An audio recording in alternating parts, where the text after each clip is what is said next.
Bidadi township ಪರ ವಿರುದ್ಧ ಜಟಾಪಟಿ ಮುಂದುವರೆದಿದೆ.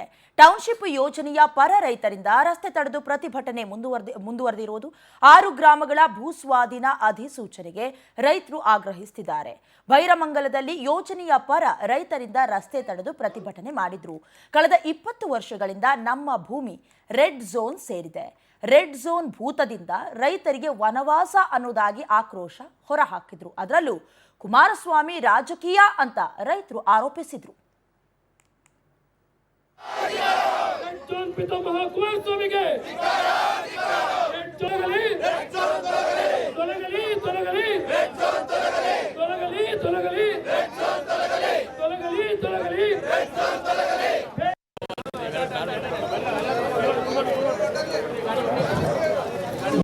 ಏನು ಬೆಂಗಳೂರು ಸುತ್ತಮುತ್ತ ಬಿಡದಿ ಆಗ್ಬೋದು, ಸರ್ಜಾಪುರ ಆಗ್ಬೋದು, ಹೊಸಕೋಟೆ ಆಗ್ಬೋದು, ಆನೇಕಲ್ ಆಗ್ಬೋದು, ಅಥವಾ ದೊಡ್ಡಬಳ್ಳಾಪುರ ಆಗ್ಬೋದು, ಅಥವಾ ಸೋಲೂರು ಆಗ್ಬೋದು, ಈಗ ಬೆಂಗಳೂರು ಸುತ್ತಮುತ್ತ ಸುಮಾರು 60 ರಿಂದ 70 ಸಾವಿರ ಎಕರೆ ಈಗಿನ ಕರ್ನಾಟಕ ಸರ್ಕಾರ ಏನು ಭೂಸ್ವಾಧೀನಕ್ಕೆ ಮುಂದಾಗಿದೆ. KEDB, BDA ಮತ್ತು ಏನು ಪ್ರಾಧಿಕಾರ, ಸಕ್ಷಮ ಪ್ರಾಧಿಕಾರನ ಹಲವಾರು ರೀತಿಯ ಸರ್ಕಾರಗಳಿಂದ, ಹಲವಾರು ಇಲಾಖೆಗಳಿಂದ ಏನು ಭೂಸ್ವಾಧೀನ ಮಾಡ್ತಾರೆ.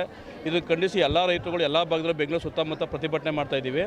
ಇದರ ಒಂದು ಅಂಗವಾಗಿ ಬಿಡದಿ ಟೌನ್ಶಿಪ್ನ ಜಟಾಪಟಿ ಮುಂದುವರೆದಿರುವಂಥದ್ದು, ಪರ ವಿರೋಧ ಚರ್ಚೆ ಕೂಡ ಜೋರಾಗ್ತಾ ಇರುವಂಥದ್ದು. ಈ ನಿಟ್ಟಿನಲ್ಲಿ ಯೋಜನೆಯ ಪರವಾಗಿರುವಂಥ ರೈತರು ಆದಷ್ಟು ಬೇಗ ಯೋಜನೆಯನ್ನು ಮಾಡಬೇಕು ಅಂತ ಹೇಳಿ ಇವತ್ತು ರಸ್ತೆಗಿಳಿದು ಪ್ರತಿಭಟನೆಯನ್ನು ಮಾಡ್ತಾ ಇರುವಂಥದ್ದು. ಬೈರಮಂಗಲ ಗ್ರಾಮದಲ್ಲಿ ರಸ್ತೆನ ತಡೆದು ಯೋಜನೆ ಆದಷ್ಟು ಶೀಘ್ರವಾಗಿ ಮಾಡಬೇಕು ಅಂತೇಳಿ ಸರ್ಕಾರದ ವಿರುದ್ಧ ಕೂಡ ಘೋಷಣೆ ಕೂಗಿ ಆದಷ್ಟು ಬೇಗ ಮಾಡಬೇಕು ಅಂತೇಳಿ ಘೋಷಣೆ ಕೂಗ್ತಾ ಇರ್ತಾರೆ. ಸದ್ಯ ನೀವು ಕೂಡ ದೃಶ್ಯಗಳು ನೋಡ್ಬೋದು. ಸಾಕಷ್ಟು ರೈತರುಗಳು ರಸ್ತೆಗೆ ಬಂದು ನಮ್ಮ ಭೂಮಿ ನಮ್ಮ ಹಕ್ಕು, ನಾವು ಭೂಮಿಯನ್ನು ಕೊಡಲಿಕ್ಕೆ ನಾವು ಸಿದ್ಧವಿದ್ದೇವೆ, ಹಾಗಾಗಿ ಯೋಜನೆಯನ್ನು ಶೀಘ್ರವಾಗಿ ಸರ್ಕಾರ ಮಾಡಬೇಕು, ಜೊತೆಗೆ GBID ಕೂಡ ಯೋಜನೆಯನ್ನು ಬೇಗ ಕೈ ಎತ್ಕೋಬೇಕು. ಯಾಕಂದರೆ ನಾವು ಸಾಕಷ್ಟು ಸಮಸ್ಯೆನ ಅನುಭವಿಸಿದ್ದೀವಿ.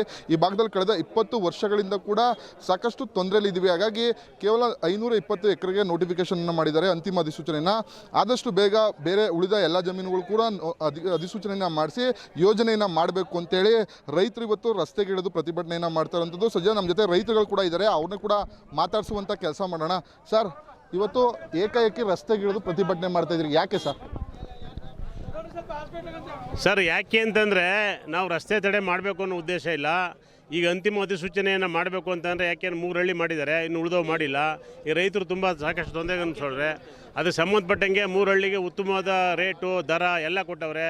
ಇವ್ರು ಯಾರೋ ಈಗ ಏನು ವಿರೋಧ ಪಕ್ಷ ನಾಯಕರಿಗೆ ಅವರ ಟೊಳ್ಳು ಬೆದರಿಕೆಗೆ ಎದುರ್ಕೊಂಡು ಮಾಡೋದಕ್ಕಿಂತ ದಯವಿಟ್ಟು ನೋಟಿಫಿಕೇಷನ್ ಮಾಡಿ ಎಲ್ಲ ರೈತರಿಗೂ ಪರಿಹಾರ ಒದಗಿಸಿ ಅವ್ರ ಮುಂದಿನ ದಾರಿಯ ಮುಂದೆ ನೋಡಿ ಅವರ ಸೈಟ್ ತಗೋತಾರೋ, ದುಡ್ಡು ತಗೋತಾರೋ, ಅವ್ರು ಏನಕ್ಕೆ ಅವ್ರಿಗೆ ಯಾವುದನ್ನು ಅವ್ರ ಹಕ್ಕನ್ನು ತಗೋತಾರೋ ದಯವಿಟ್ಟು ಅವ್ರಿಗೆ ಅವಕಾಶ ಮಾಡಿಕೊಡ್ಬೇಕು ಅಂತ ಕೇಳಿಕೊಂಡು ಸರ್ಕಾರಕ್ಕೆ ನಾವು ದಯವಿಟ್ಟು ಮನವಿ ಮಾಡ್ಕೊಳ್ತಾ ಇದ್ದೀವಿ. ಇವತ್ತು 3 ಗ್ರಾಮಗಳಿಗೆ ಅಧಿಸೂಚನೆ ಮಾಡಿದ್ದಾರೆ. ಈಗ ನೀವು ಕೂಡ ಬೀದಿಗಿಳಿದು ಅಂತಿಮ ಅಧಿಸೂಚನೆ ಮಾಡಬೇಕು ಅಂತೇಳಿ ಒತ್ತಾಯ ಮಾಡ್ತಾ ಇದ್ದೀರಿ ಸರ್? ನಾವು ಅಂತಿಮ ಅಧಿಸೂಚನೆ ಯಾಕೆ ಒತ್ತಾಯ ಮಾಡ್ತಾ ಇದ್ದೀವಿ ಅಂದರೆ, ಇವರು ಒಂದೂವರೆ ವರ್ಷದಿಂದ ಬರೀ ನಾವು ಶಿಕ್ಷಣ ಮಾಡ್ತೀವಿ, ದುಡ್ಡು ಕೊಡ್ತೀವಿ ಅಂತ ಹೇಳ್ತಾನೆ ಅವರೇ. 3 ಗ್ರಾಮ ಮಾಡಿ 3 ಗ್ರಾಮ ಕೊಡ್ತಾವ್ರೆ. ಇನ್ನು ಉಳಿದ 6 ಗ್ರಾಮ ಅರ್ಜೆಂಟ್ ಮಾಡಿಕೊಟ್ರೆ ರೈತರು ಕಷ್ಟ ಅದು ಇದು ತೀರ್ಸ್ಕೊತಾರೆ, ಜಮೀನು ತಗೋತಾರೆ, ಸೈಟ್ ತಗೋತಾರೆ. ಈಗ ಅದಕ್ಕೋಸ್ಕರ ಇವರು 6 ಗ್ರಾಮನೂ ಅರ್ಜೆಂಟಾಗಿ 6-1 ಮಾಡಿ ನೋಟಿಫಿಕೇಶನ್ ಮಾಡಿ ಆ 6 ಗ್ರಾಮದ ಜನಕ್ಕೂ ದುಡ್ಡು ಕಾಸು ಸೈಟ್ ಕೊಡೋಕ್ಕೆ ಇದು ಮಾಡಿದ್ರೆ ಭಾಳ ಒಳ್ಳೇದಾಗ್ತದೆ. ರೈತರುಗಳೆಲ್ಲ ಇದಾಗಿರ್ತಾರೆ, ಖುಷಿಯಾಗಿರ್ತಾರೆ. ಇದಿಷ್ಟು ರೈತರು ಹೇಳ್ತಾ ಇರುವಂಥದ್ದು. ಈಗಾಗಲೇ 520 ಎಕರೆನ ಮಾಡಿದ್ದಾರೆ. ಹಾಗಾಗಿ ನಮಗೆ ಆದಷ್ಟು ಬೇಗ ಉಳಿದ ಎಲ್ಲ ಜಮೀನುಗಳು ಕೂಡ ಅಂತಿಮ ಅಧಿಸೂಚನೆ ಮಾಡಿಸಿ ನಮಗೆ ಸರ್ಕಾರದಿಂದ ಆದಷ್ಟು ಬೇಗ ಪರಿಹಾರವನ್ನು ಕೊಡಬೇಕು ಅಂತೇಳಿ ರೈತರು ಒತ್ತಾಯ ಮಾಡ್ತಾ ಇರುವಂಥದ್ದು. ರಾಮನಗರದಿಂದ ಪ್ರವೀಣ MH, ಪವರ್ TV.